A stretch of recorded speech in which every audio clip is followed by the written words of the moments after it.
کی یہ بشارت بھی پوری ہو گئی۔ اور پیغمبر رحمت علیہ الصلوۃ والسلام کے ایک صحابی ہیں سہل بن سعدہ سعدی رضی اللہ تعالیٰ عنہ، فرماتے ہیں کہ ہم ایک جنگ میں تھے،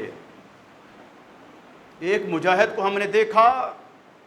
جس طرف سے وہ وار کرتا ہے کفار کی جناب وہ لاشیں کاٹ کے پھینک دیتا ہے،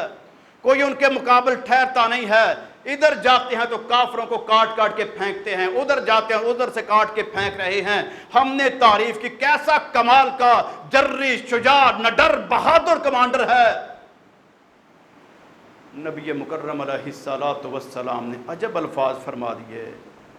فرما انہ من اہل النار، بے شک یہ تو جہنم والوں میں سے ہے۔ فرماتے ہیں حیران رہ گئے کہ اتنا کمال کا یہ کام کر رہا ہے۔ فرماتے ہیں کہ وہ اس کے پیچھے چل پڑا، اب وہ جس سمت جاتا ہے میں اس کے پیچھے پیچھے ہوں،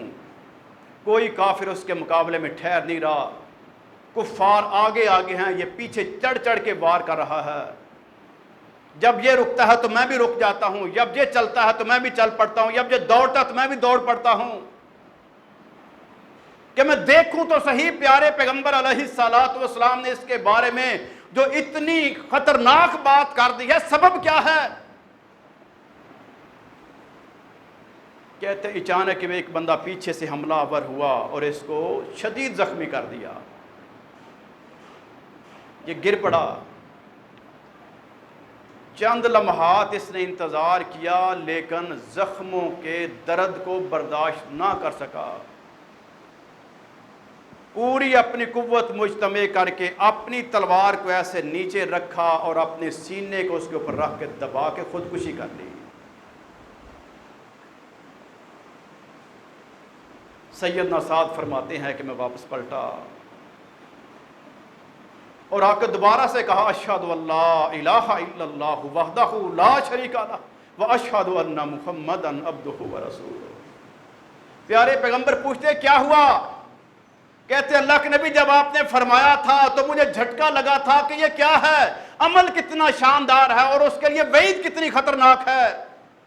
اب میں نے جب اس کا انجام دیکھا اس نے اس طرح سے خودکشی کا لیا، مجھے یقین ہو گیا اب واقعتاً اللہ کے سچے رسول ہیں۔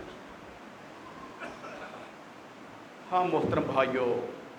یہ ہمارے نبی ہیں، یہ ہمارے رسول ہیں جن کو اللہ رب العالمین نے یہ کچھ عطا